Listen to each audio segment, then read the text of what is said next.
Hello and welcome to all of you. बहुत सारे बच्चों को क्वेरी होती है रिगार्डिंग जीके जीएस की, इंक्रीज नहीं होता नंबर, कहाँ से पढ़े, क्या पढ़े, बहुत सारे कंटेंट हैं बट लिमिटेड एक सोर्स हमें रखना है। और मैं यहाँ पे आपको अपने सारे नोट्स शेयर करूँगी, हिस्ट्री, स्टैटिक, करंट अफेयर को कितना वेटेज देना है, कितना उस पर ध्यान देना है, स्टार्टिंग से करना है या फिर एक महीने पहले करना है।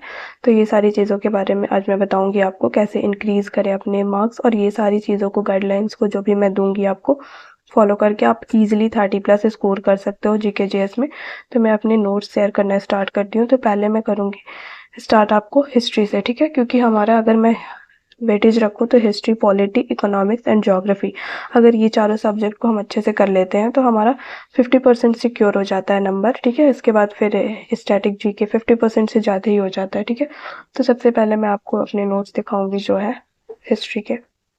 सो हिस्ट्री का मैं प्रॉपर नोट्स बनाई थी, हर एक सब्जेक्ट का आपको प्रॉपर नोट्स बनाना है पहले, तो उसके बाद ही आपको उसका रिवीजन करना है। पर्टिकुलर टाइम पे बार बार रिवीजन करने से ही आपका इम्प्रूवमेंट होगा। तो आप देख सकते हैं मैंने प्रॉपर नोट्स बनाया था। ये मेरे नोट्स हैं हिस्ट्री पे, और इसको मैंने बहुत बहुत ही बार रिवीजन किया है। फिर उसके बाद मार्क्स लगाइए, CYQ लगाइए, और जहाँ पे आपको नई कुछ एडिशनल चीज़ें मिले उनको ऐड ऑन भी करते जाना है। तो ये मेरे हिस्ट्री के नोट पे जो मैंने बनाया था, और ये सारी चीज़ें मैं प्रॉपर हर एक टाइम पीरियड के बाद रिवीजन किया करती थी, क्योंकि ये सारी चीज़ें भूलने वाली हैं, ठीक है। तो ये मेरे हिस्ट्री के नोट्स हैं। आपको भी ऐसे ही नोट्स बनाने, अगर आप बोलोगे तो एक पर्टिकुलर लेक्चर में एक पर्टिकुलर सब्जेक्ट को दे देंगे और अपने नोट्स में आपके साथ शेयर कर दूंगी, ठीक है। तो ये मेरे हिस्ट्री के नोट्स थे। देन तो हिस्ट्री आप देख सकते हो, हिस्ट्री को कुछ टॉपिक्स ही हुए जिसमें कि मैं आपको एक पर्टिकुलर, जब एक एक सब्जेक्ट पे फोकस करूंगी तब मैं आपको दिखाऊंगी। ये मेरे बायोलॉजी के नोट्स हैं, ठीक है। ये मेरे बायो के नोट्स हैं। आपको भी एक ऐसे ही प्रॉपर नोट्स बनाने हैं। देखिए, अगर आपको ये नोट्स चाहिए तो मैं आपको यूट्यूब पे ला करके दे दूंगी। आपको बहुत ही बेनिफिशियल होगा, क्योंकि मैंने भी इसी से किया था। एंड इससे बाहर कुछ भी नहीं आता है, कुछ भी नहीं, जो भी चीज़ें हैं इनसे कवर हो जाएंगी, ठीक है। फिर हमारा जो बायो है, बायो छूट गया है। तो बायो हमारा हो गया, हमारा हिस्ट्री हो गया। देन हम देखेंगे कि हमारा जो पॉलिटी है, तो पॉलिटी के लिए भी मैंने नोट्स बनाया था प्रॉपर। ये सारी चीज़ें मेरे नोट्स हैं, मैंने जो भी एड ऑन या फिर मैंने इसको साइड में नोट डाउन कर लिया था, ताकि मैं छोटे छोटे से मैं कर लूँ तो मुझे दिक्कत ना हो रिवीजन के टाइम पे। तो अपनी चीज़ों को डीपली रखना है, एक बार आप पढ़ लेते हो उसके बाद उसको अपने अकॉर्डिंग अरेंज कर लेना है। जैसे कि मैंने यहाँ पे इन इतने सारों को इतने छोटे से मैं कंपाइल कर लिया था, तो वैसे ही आपको भी करना है, छोटे छोटे, जिसमें most important fundamental rights, DPSP article से ही ज़्यादा क्वेश्चन पूछे जाते हैं। वेरी इंपॉर्टेंट जो है वो प्रेसिडेंट है और वाइस प्रेसिडेंट है, ठीक है। एंड कुछ बिल से रिगार्डिंग अभी तो असर्शन एंड रीजन टाइप के क्वेश्चंस आने लगे हैं, तो उसमें आपको प्रॉपर ही पढ़ना पड़ेगा। आप केवल ऑब्जेक्टिव या इस तरीके से पढ़ के नहीं जा सकते हो, क्योंकि वहाँ असर्शन एंड रीजन जब आएगा तो आपको प्रॉब्लम हो सकती है। देन मेरे ये इकोनॉमिक्स के नोट्स हैं। इकोनॉमिक्स को मैंने बहुत ही ब्रीफ में बनाया था, मैं बहुत ही बड़ा बहुत ज़्यादा नोट्स नहीं बनाई थी, क्योंकि इकोनॉमिक्स में मेनली हम देखें तो गवर्नमेंट स्कीम से क्वेश्चन ज़्यादा पुट अप किए जाते हैं रिगार्डिंग इन कंपैरिजन टू जो मेन हमारा इकोनॉमिक्स होता है। फिर भी मैंने इसको नोट्स बनाया था, और क्वेश्चंस आते हैं, अगर असर्शन एंड रीजन में आएंगे तो आपको क्वेश्चंस मिल जाएंगे। तो आपको भी प्रॉपर ऐसे ही नोट्स बनाना है। एंड फिर हमारा ये जो है, ये मेरा केमिस्ट्री का नोट्स है। आप देख सकते हो केमिस्ट्री का ये मेरा नोट्स है, जिसको मैंने प्रॉपर नोट्स बनाया, उसका रिवीजन किया मैंने। आपको भी सेम ऐसे ही नोट्स बनाने हैं। बिल्कुल बिना नोट्स बनाए आप अपनी तैयारी को या फिर 100% सिक्योर करके नहीं चल सकते। आपको नोट्स बनाने ही बनाने हैं, ऐसे पूरे नोट्स बनाने हैं जैसे कि मैंने बनाया है। एंड मोस्ट इम्पॉर्टेंट टॉपिक है हमारा जो कि स्टैटिक जीके का, ठीक है। स्टैटिक जीके को कभी भी मैंने किसी से नहीं किया। स्टैटिक जीके का को केवल मैंने 100% किया है, तो यूट्यूब से किया है। और ये सारे मेरे खुद के ही बनाए हुए नोट्स हैं, मैंने किसी टीचर को फॉलो नहीं किया इन सब चीज़ों के लिए। अवार्ड एंड ऑनर, ये सारी चीज़ें, ये सब तो पुरानी है, 2020-21 के हैं। बट ये सारे जो टॉपिक्स हैं अभी, तो इनमें से कुछ ये सब पढ़ने नहीं होते हैं। बुक्स एंड प्रोमिनेंट लीडर जो कि फिक्स्ड बुक है, न्यू नहीं पुराने वाले हैं। और ये सारे फोक डांस, टेम्पल्स, गवर्नमेंट की GI टैक्स, ट्राइबल्स, ये सारे क्वेश्चंस पुटअप किए जाते हैं। और ये सारे टॉपिक्स इंपॉर्टेंट भी होते हैं। हो गया world heritage site, international organisation जैसे UNO हो गया, WHO हो गया, ठीक है।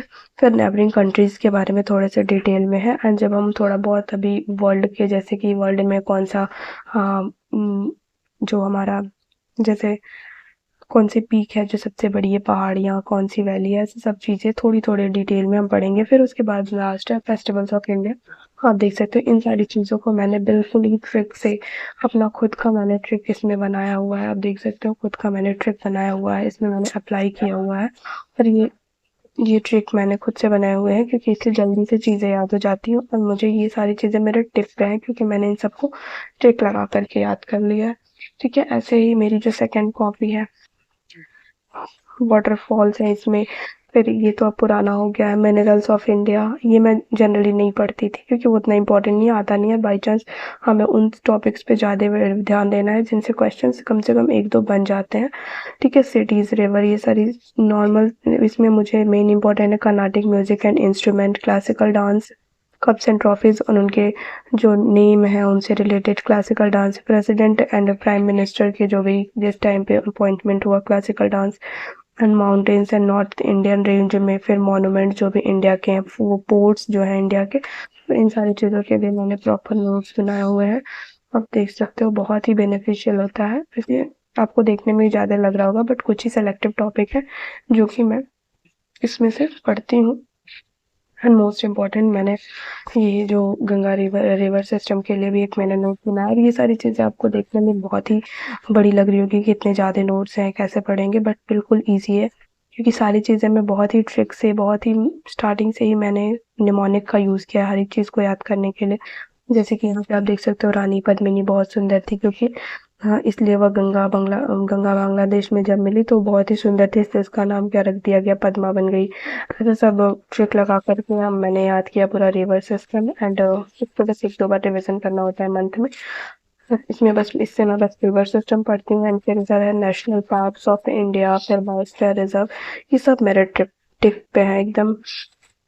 कोई भी चीज़ मुझे अगर मैं बिना पढ़े भी चली जाऊँ एग्जाम देने तो भी मैं इसको कर सकती हूँ 100% क्योंकि ये सारी चीज़ें मैं ट्रिक से याद कर ली हूँ। आप भी यहाँ पे देख सकते हो ट्रिक जो मैंने बनाया है। एक बंगाली सिंगर है, उसके पास बक्सा है, जैसे सुंदरबन है तो सुंदर सा बक्सा है, सिंह गाना गा रहा है। ठीक है, नया नया बक्सा है और कोई भी उसके बक्से को टच करता है तो उसका पारा चढ़ जाता है, ऐसा सब।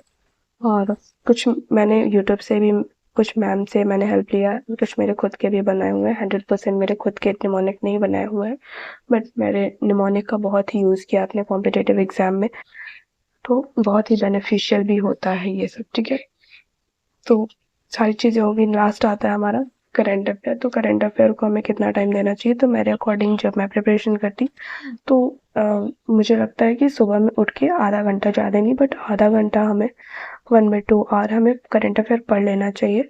एंड ऐसे होता है ना कि एग्ज़ाम आ जाता है तो ऑलरेडी हमारे ऊपर बहुत सारा प्रेशर हो जाता है कि हमें क्या क्या करना है, ये चीज़ें करनी है। हाँ, सारे सब्जेक्ट पे हमें फोकस करना हो जाता है, सबका फिर रिविज़न करना हो जाता है। तो उस टाइम एक नया करंट अफेयर जब हम पढ़ते हैं, तो वैसे भी करंट अफेयर में हमें कोई इंटरेस्ट नहीं होता है, फिर भी हमें पढ़ना पड़ता है।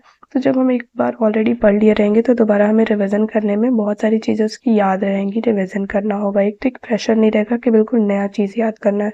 जब कोई चीज़ हम एक बार याद कर लेते हैं फिर उसको दोबारा जब हम रिवीजन करते हैं तो हमारे दिमाग में हमारा ये होता है कि मैंने याद कर लिया है तो ज़्यादा टाइम नहीं लगेगा। और ऐसा होता है कि जो चीज़ें हम याद कर लेते हैं एक बार, उसको फिर याद रिवीजन करते हैं तो तुरंत याद हो जाता है, पहले जितना टाइम नहीं लगता है। तो मैं आपको प्रेफर करूँगी कि आधे घंटे डेली करंट अफेयर पढ़िए।